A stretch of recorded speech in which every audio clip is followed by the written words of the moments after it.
ఓం శ్రీ సాయిరామ్. ఆదూరి సాయి ఝరికి స్వాగతం. భగవాన్ శ్రీ సత్యసాయి బాల వికాస్లో మనం చెప్పుకునే 5 అభ్యాసములు 5Ds గురించి ఉషాకుమారి తన పిల్లల క్లాస్ తీసుకుంటున్నది. విందామా? భగవాన్ శ్రీ సత్యసాయి బాల వికాస్లో మనం చెప్పుకునే 5 అభ్యాసములు 5Ds గురించి ఉషాకుమారి తన పిల్లల క్లాస్ తీసుకుంటున్నది. విందామా? మీరు గత తరగతిలో ఈ వారం అభ్యాసముల గురించి చెప్తానన్నారు కదా. అభ్యాసము అంటే ఏమిటి టీచర్? అభ్యాసము కూసు విద్య అన్నారు. ఏదైనా రోజు చేస్తూ ఉంటే అదే చేయడం అలవాటైపోతుంది. ఒక మంచి పని కానీ చెడు పని కానీ చేస్తూ వెళితే అదే మానవ స్వభావంగా పరిణమిస్తుంది. అందుకే భగవాన్ బాబా వారు ఈ మానవతా విలువలను బాల వికాస్లో పొందుపరిచి మానవ అభ్యుదయానికి బాట వేసే దీటైన విద్యను రూపొందించారు. అదే బాల వికాస్, అదే లోక వికాస్. గురువుకు దేవునికి భేదమేంటి టీచర్? గురు బ్రహ్మ అని చెప్పారు కదా. గురువు అంటే ఆచార్యుడు, ఉపదేశకుడు అని చెప్పవచ్చు. మానవ శరీరంతో ఉండేవాడు అయితే జ్ఞాన సంపన్నుడు అనవచ్చు. దేవునికి నామరూపములు ఎన్ని మనం పెట్టుకున్నా జనన మరణములు లేనివాడు శాశ్వతుడు అని చెప్పవచ్చు. మానవులంతా భగవంతుని విశ్వవిద్యాలయపు విద్యార్థులే. భగవంతుడే బోధకుడు అంటే గురువు. అయితే ఈ విశ్వవిద్యాలయంలో నేర్చే విద్యలు పొట్టకూటి విద్యలు కావు, పుట్టుక లేకుండా చేసుకునే విద్యలు. అంతా భగవంతుని ప్రేమ అనే పట్టాను పుచ్చుకోను శ్రమించాలి.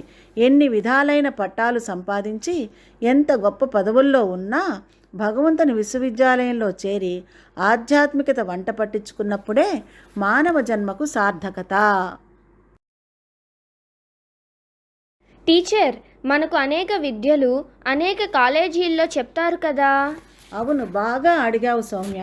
విను మరి. ఒక్కోరు ఒక్కో విద్యలో పట్టాపుచ్చుకొని ఒక్కో వృత్తి చేపడతారు.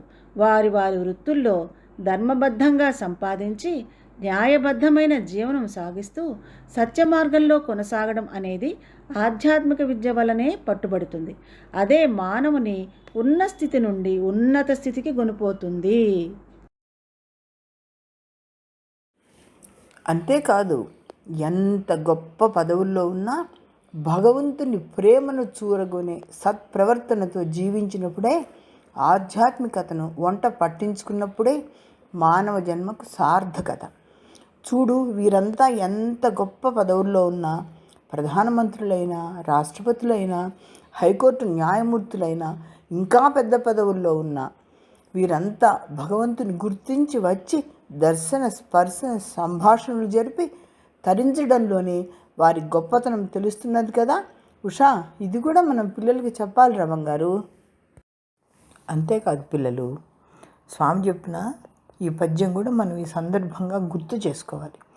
సత్యధర్మమహింసయు శాంతి ప్రేమ మానవుని పంచప్రాణాలు మహిని చూడ, పంచప్రాణాలలో ప్రేమ ఎంత హెచ్చు, కాన హృదయాన ప్రేమను గట్టిపరచు అని బాబావారు చెప్పిన ఈ పద్యంలో ప్రేమ, అందరి పట్ల సమానమైనటువంటి స్నేహభావన, పిల్లలకైతే పెద్దలకైతే గౌరవం, దీన్ని మనం సంపాదించుకున్నప్పుడే మనం మానవులమని చెప్పడానికి అవకాశం ఉంటుంది. బాగా గుర్తుపెట్టుకోండి పిల్లలు. మా ఇంటి దగ్గర ఒక ఆయన సైన్యంలో పనిచేస్తాడు టీచర్. ఆ వృత్తే ఆయనకు ఇష్టమట, దేశ రక్షణట. అవును, సైన్యంలో చేరిన వారు అనేక పనులు చేస్తారు. ఏ పని చేస్తున్నా తుపాకీ పేల్చడం తప్పక వచ్చి ఉండాలి. అలాగే ఏ వృత్తిలో ఉన్నా ఆధ్యాత్మిక జ్ఞాన సంపద లేకపోతే వృధా.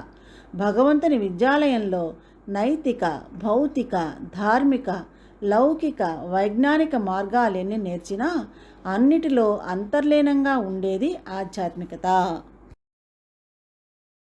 మరి టీచర్, అంతా వారు చదువుకున్న చదువును బట్టి పనులు చేస్తారు కదా. ఆధ్యాత్మిక జ్ఞానం పొందని సమయం ఎలాంటి ఉంటుంది? బాగా అడిగావు తల్లి. అందుకే బాల వికాస్ చిన్నారులు చిన్నతనం నుండే మంచి విషయాలు తెలుసుకుని జీవితంలో ఆచరిస్తూ వారు వృత్తులను కొనసాగిస్తారన్నమాట. ఆధ్యాత్మిక మార్గంలో పట్టా పొందను 5 విషయాలు అభ్యసించాలని చెప్పారు బాబావారు. ఏ విద్యలో అయినా అభ్యసించి విషయాలు ఆచరించినప్పుడే ఆ విద్యలో పట్టా పొందిన ఉపయోగం ఉంటుంది. అభ్యసన సూత్రాలను ఆచరించినప్పుడు అంతా వృధాయే కదా. అభ్యసన సూత్రాల అవేంటి టీచర్? లెక్కల్లో సైన్స్లో సూత్రాలు తెలుసు కానీ ఇవేంటో తెలియవు. నేను చెప్పబోయేది అదే సౌమ్య. అవే డకార పంచకాలు, 5 అభ్యసనములు. నంబర్ 1 డివోషన్ అనగా భక్తి. నంబర్ 2 డిసిప్లైన్ అనగా నియమబద్ధత. నంబర్ 3 డ్యూటీ మన కర్తవ్యము.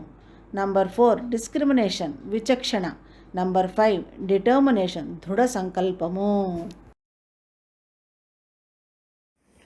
అంతేకాదు ఇంకా కొంచెం చెప్పుకోవాలి మనం ఇక్కడ. మన పంచ జ్ఞానేంద్రియాలు పంచభూతముల నుండి కావలసినదంతా స్వీకరిస్తూ వాటిని దుర్వినియోగపరచకుండా ఉండనే ఈ 5 అభ్యసించాలి. భగవంతుడు మంచిని చూడను, వినను, చేయను మనకు కర్మేంద్రియాలను, జ్ఞానేంద్రియాలను ఇచ్చాడు. అయితే మనం చెడు చూస్తూ, చెడు వింటూ, చెడు మాట్లాడుతూ మన అవయవాలను మిస్యూజ్ చేస్తున్నాం. పంచభూతాల పట్ల భక్తిగా ప్రవర్తించడం లేదు. భూమిని విపరీతంగా త్రవ్వేయడం వలన భూకంపాలు వస్తున్నాయి. అడవులను విచక్షణారహితంగా కొట్టేయడం వలన ఆక్సిజన్ అందరికీ తగినంత లభించక విషవాయువులనే పీల్చుకుంటూ అనేక రోగాలు తెచ్చుకుంటున్నాం. ఇలాగే అన్నీని భగవంతుడు మనకు ప్రసాదించిన దాన్ని ప్రసాదంగా స్వీకరించి మితంగా హితంగా వాడుకుంటే ఏమీ కాదు. అందుకే మనం బాల వికాస్ పిల్లలకు ఈ 5 అభ్యసనములను గురించి చెప్తున్నాం రా ఉషా. మరి భగవంతుడు మనలను కాపాడుతాడని చెప్పారే టీచర్. అవును, అయితే మనకు అంత భక్తి ఉండాలి కదా. భగవంతుని పట్ల ప్రేమ అనగా ఆయన్ను చేరను పరితపించాలి. భక్తి అనగా ప్రేమతో భగవంతుని స్మరించడం, భజించడం, తపించడం, నామాన్ని గానం చేయడం. అయితే తనను పూజించడం కంటే దీనజన సేవ వలన భగవంతుడు ఎక్కువ సంతోషిస్తాడు. భక్తి అంటే భగవంతునిపై ప్రేమ అనవచ్చా టీచర్? అవును, భక్తి అనగా భగవంతునిపై ప్రేమ. ప్రేమతో భగవంతుని తలుచుకోవడం, భగవంతుని పట్ల కృతజ్ఞత, స్మరించడం, భజించడం, తపించడం అని. ఈ భక్తి తల్లిదండ్రులకు బిడ్డల పట్ల ప్రేమ వాత్సల్యముగాను, భార్యాభర్తల మధ్య అనురాగంగాను, దీనుల ఎడ దయా కరుణ అని, దేశం పట్ల భక్తిగాను చెప్పవచ్చును. అంతేకాదు సేవ వలన భగవంతుని ప్రేమ ఫలాన్ని మనం సులువుగా పొందవచ్చు. ప్రేమ ఫలమే జ్ఞాన జ్యోతిని వెలిగిస్తుంది. ఇది కూడా మనం గుర్తుంచుకోవాలి. జ్ఞానజ్యోతి అంటే ఏంటి టీచర్? మనస్సు అనే ప్రమిదలో భక్తి అనే తైలం పోసి, ప్రజ్ఞ అనే వత్తిని వేసి, విచారణ అనే అగ్నితో అంటించినప్పుడు ప్రకాశవంతమైన ఆత్మజ్ఞానం వెలుగుతుంది తల్లి.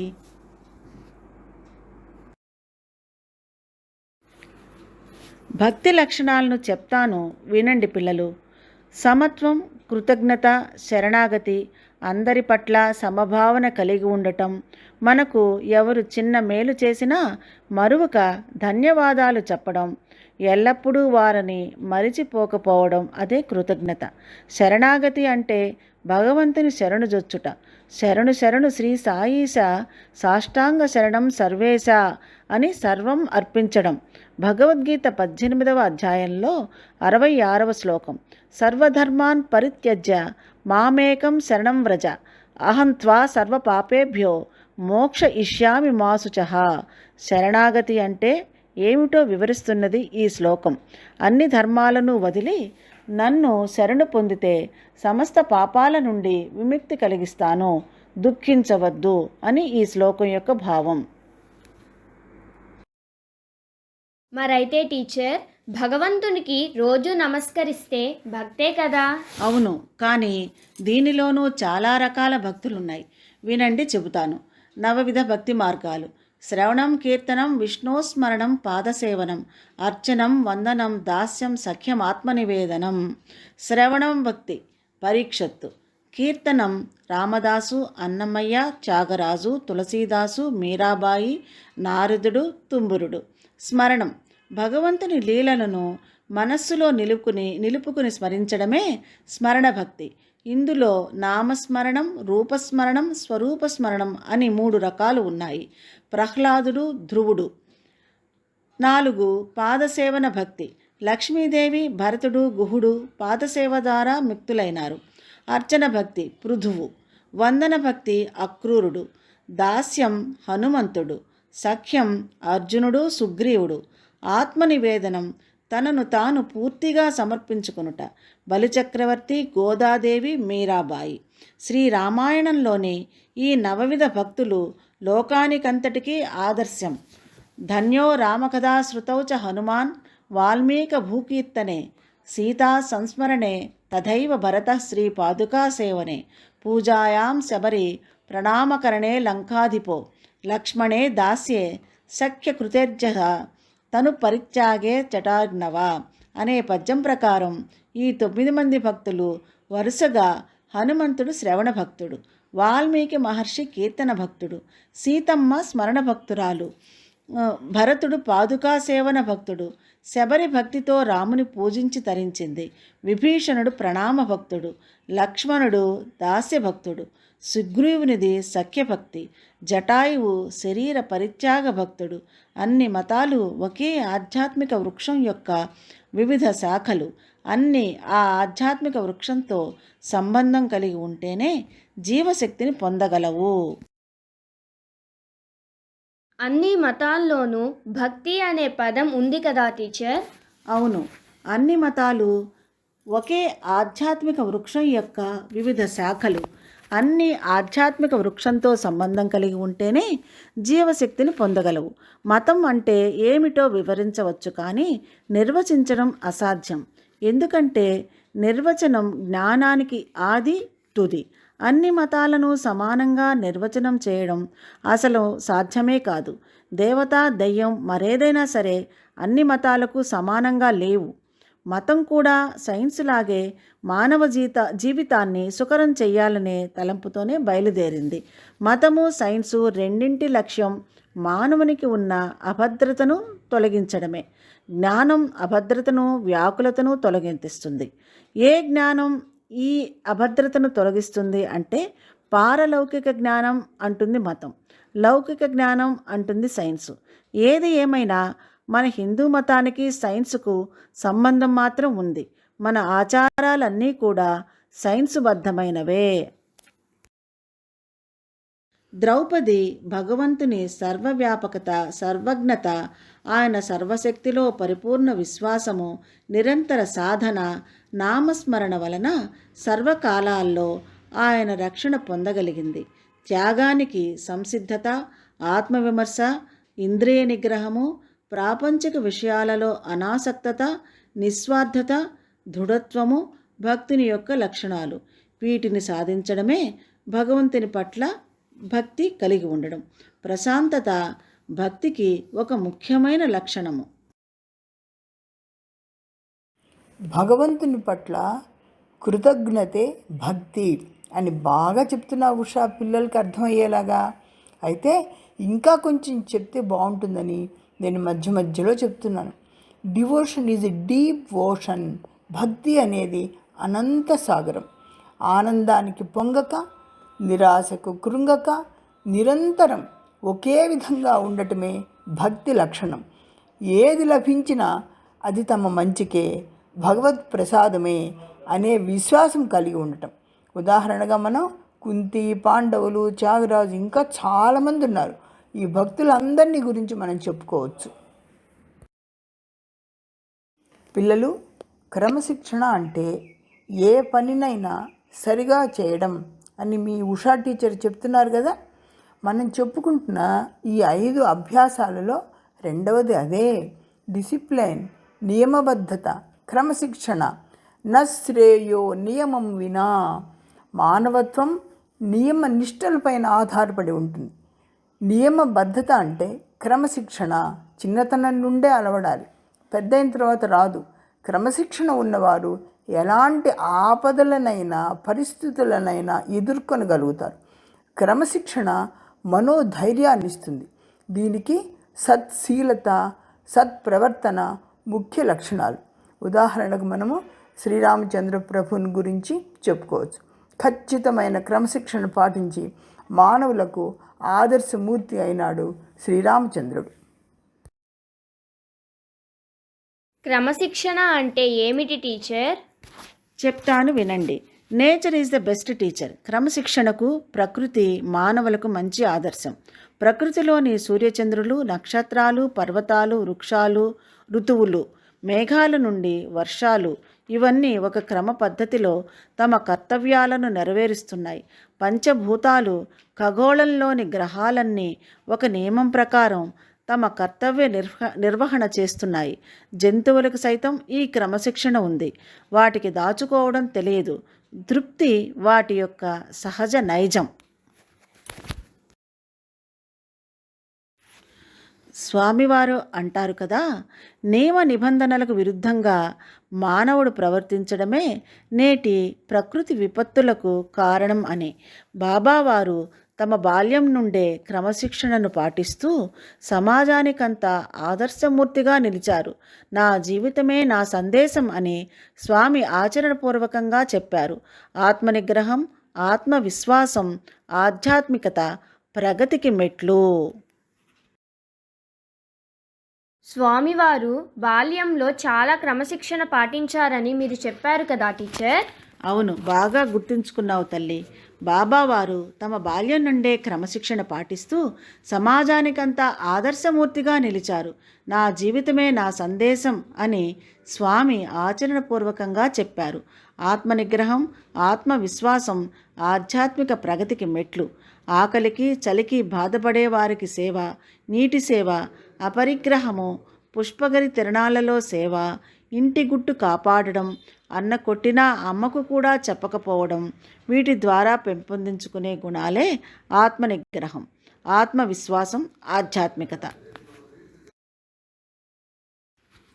శరీర పోషణకు హితమైన మితమైన జీవనం, మనస్సుకు నామ సంకీర్తన, జపధ్యానములు, ఆహారం నియమబద్ధ జీవనానికి సోపానాలు.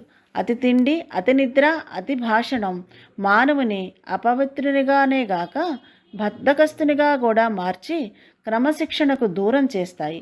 ఎంత శక్తి ఉన్నా కుంభకర్ణుడు అతి తిండి, అతి నిద్ర వలన వ్యర్థుడై మరణించాడు. కుంభకర్ణుని వృత్తాంతం చెప్తాను వినండి.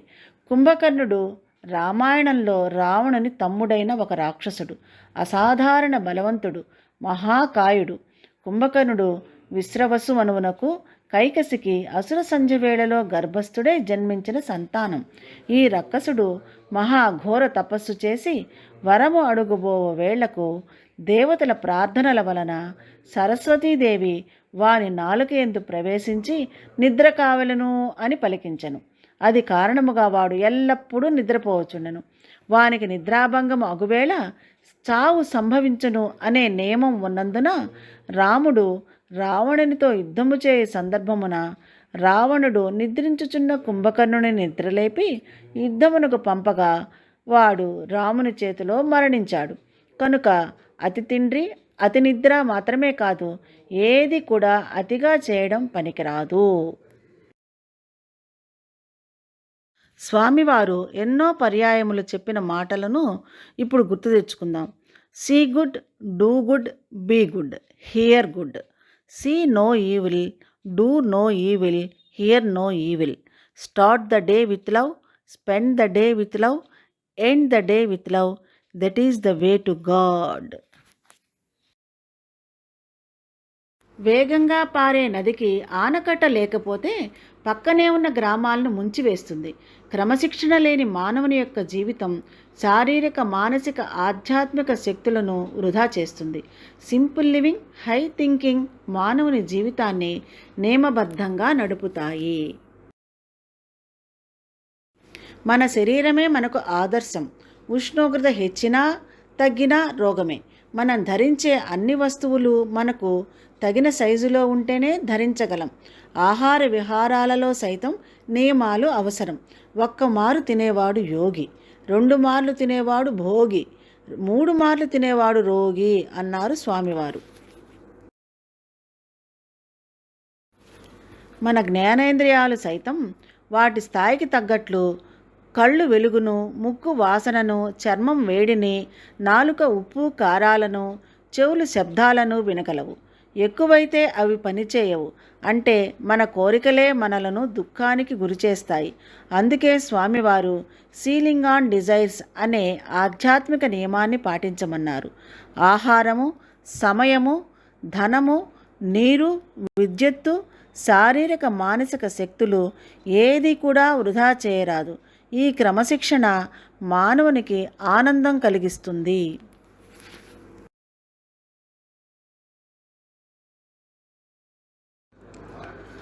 డ్యూటీ, కర్తవ్య పాలనము. Work is worship, duty is god. మానవుడు జీవనయానంలో అనేక కర్మలు చేయాలి. అయితే భగవద్గీతలో పరమాత్మ చెప్పినట్లుగా అన్నీ భగవత్పరంగా చేయడమే మన కర్తవ్యం. డ్యూటీని డివోషన్తో, డిసిప్లిన్తో చేయడం మన బాధ్యత. Duty with love is desirable, duty without love is deplorable, love without duty is divine.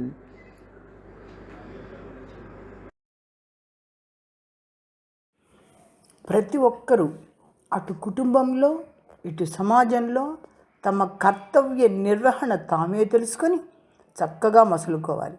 మనిషి సేవ ద్వారా మహర్షి అవుతాడు అన్నారు బాబావారు. దాన్నే కృషి ఉంటే ఋషి అవుతారు అని కూడా స్వామివారు చెప్పారు. పుండరీకుడు తల్లిదండ్రులు సేవ చేస్తూ తనను పలకరించి వరాలు ఇవ్వటానికి వచ్చిన భగవంతుణ్ణే నిలిపాడు. కనుక మనం ప్రతి ఒక్కరూ భక్తి వలన, కృషి వలన గొప్పవారవుతారు. మానవుని కర్తవ్యాలు 2 విధములు. ఒకటి ధర్మ మార్గమునకు చెందినవి. ధర్మ మార్గముకు చెందినవి ప్రాపంచిక జీవితానికి సంబంధించినవి. ఇవి వదిలి వెళ్ళవలసినవే. ఇది లెఫ్ట్ హ్యాండ్తో సమానం. అనగా ఎడం అయ్యే చేయి. కుటుంబము, నిర్వహణ, వృత్తి, ధన సంపాదన. ధనికుడు, కుటుంబము, నాపై అమితమైన ప్రేమ కథ.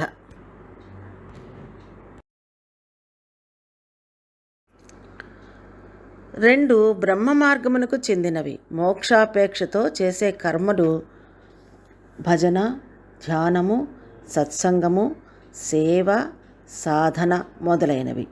This is the right way. ఇదే సరి అయిన మార్గము. 4వది విచక్షణ, డిస్క్రిమినేషన్. ప్రపంచం మంచి చెడులతోనూ, కష్ట సుఖములతోనూ, జయము అపజయములతోనూ, సుఖదుఖాలతోనూ కూడి ఉంటుంది. అయితే మంచి చెడులను వేరు చేసే విచక్షణ ఉన్నవాడే మానవుడు, లేనివాడు పశువు. విచక్షణ జ్ఞానం మానవులకు మాత్రమే ఇచ్చాడు భగవంతుడు. ఈ విచక్షణ, డిస్క్రిమినేషన్ అనేది 2 విధాలుగా ఉంటుంది. ఒకటి ఇండివిజువల్ డిస్క్రిమినేషన్ అనగా వ్యక్తిగత విచక్షణ. రెండవది ఫండమెంటల్ డిస్క్రిమినేషన్ అనగా మూలాధార విచక్షణ అనగా మౌలికమైనటువంటి ముఖ్యమైనటువంటి విచక్షణ.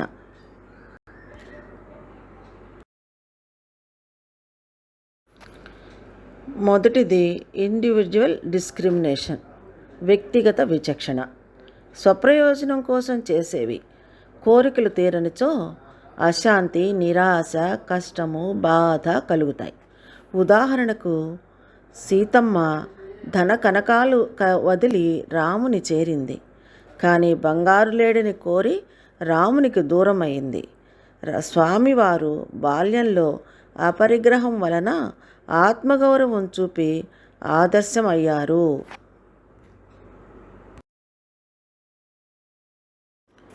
రెండవది ఫండమెంటల్ డిస్క్రిమినేషన్, మూలాధార విచక్షణ.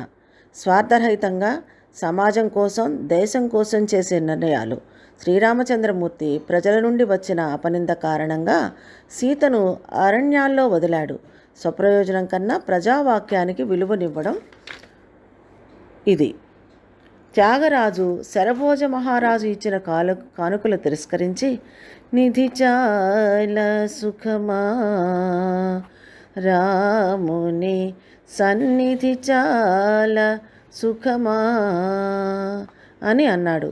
మహాభారతంలో స్వప్రయోజనం కోసం పెద్దల మాట ధిక్కరించి వంశనాశనం చేసుకున్నాడు దుర్యోధనుడు. విచక్షణా లోపం వలన అశాంతి కలుగుతుంది. ఆత్మతత్వాన్ని తెలుసుకోను దేహ మనోబుద్ధులకు అతీతంగా విచక్షణ సహకరిస్తుంది. సత్యాసత్య వివేకమును ముక్తికి మార్గమవుతుంది.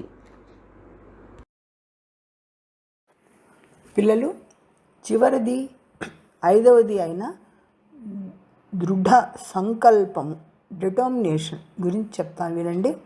పట్టుదల పగ్గము వంటిది. బుద్ధితో విచారించి, దృఢ సంకల్పంతో మేధాశక్తి జోడించి, దైవం పట్ల గాఢ విశ్వాసంతో చేపట్టిన కార్యం దిగ్విజయం అవుతుంది. భగవంతుడే జయం కలిగేటట్టుగా ఆశీర్వదిస్తాడు, అంత పట్టుదల ఉంటే. Life is a challenge, meet it.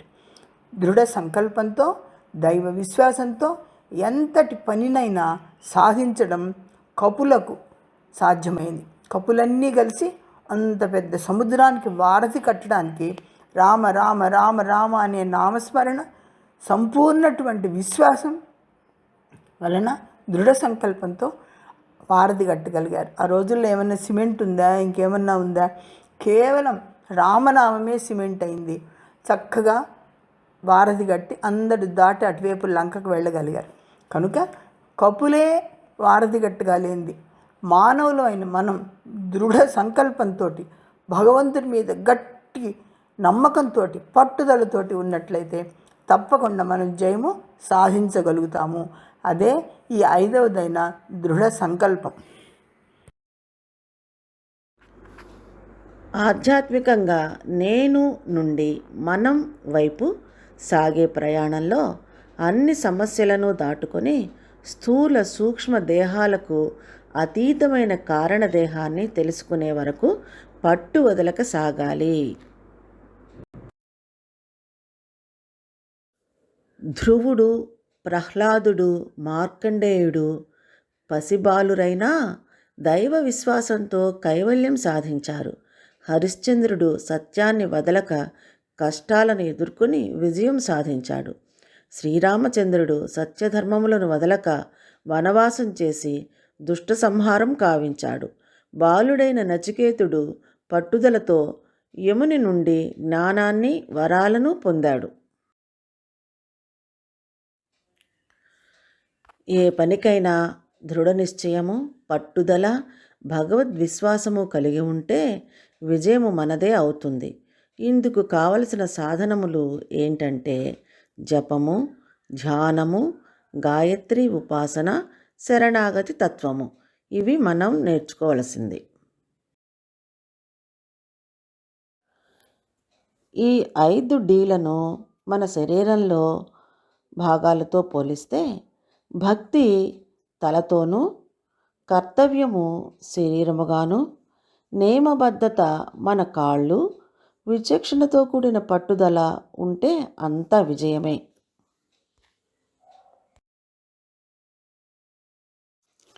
పిల్లలు విన్నారు కదా, సౌమ్య ప్రశ్న పరిప్రశ్న వేస్తూ ఈ 5 అభ్యాసముల గురించి చక్కగా వివరించేట్టుగా చేసింది. ఈ 5 అభ్యాసములు అనగా 5 Ds: duty, devotion, discipline, discrimination and determination సాధకునకు పంచ ప్రాణాలు వంటివి. విద్యార్థులు ఈ 5 Dలను పాటిస్తే విద్యలో చక్కగా రాణిస్తారు. మానవులు అంతా కూడా జీవితంలో ఈ 5 అభ్యాసములను అభ్యసిస్తే సంపూర్ణ జయాన్ని పొందుతారు. జై సాయిరామ్.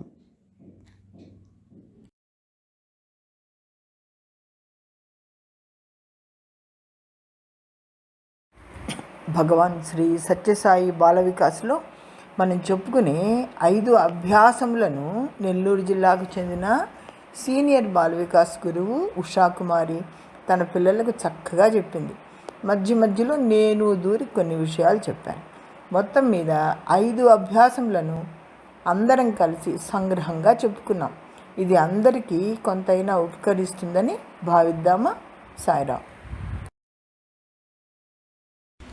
బాల వికాస్ కోసం తపించి, బాల వికాస్ అని జపించి, గ్రామాలన్నీ తిరిగి స్లమ్స్లో పిల్లలకు పరిశుభ్రత, ఆరోగ్య సూత్రాలు నేర్పి, ఆలయాల్లోనే బాల వికాస్ తరగతులు నిర్వహించి, బాల వికాస్లోనే చివరి శ్వాస వదలాలని స్వామివారికి నివేదించుకున్న ఉషాకుమారి తన పర్వం ముగించుకొని డిసెంబర్ 18న స్వర్గారోహణం చేసిన సందర్భంగా ఉషాకుమారికి అశ్రు నివాళులతో ఆమె స్వరంతో చేసిన ఈ బాల వికాస్ యూట్యూబ్ ద్వారా ఆమెను స్మరిస్తూ, ఆమెకు అంకితం చేస్తూ స్వామివారి పాద పద్మాలకు సమర్పించుకుంటున్నాను. ఉషాకుమారిని ఎరుగున్నవారు నెల్లూరు జిల్లా బాల వికాస్ గురువులు, ఇంకా ఆమెను తెలిసిన వారు ఆమెను స్మరిస్తూ ఆమె కోసం, ఆత్మశాంతి కోసం స్వామివారిని ప్రార్థించాలని కోరుతున్నాను. ఓం శ్రీ సాయిరామ్.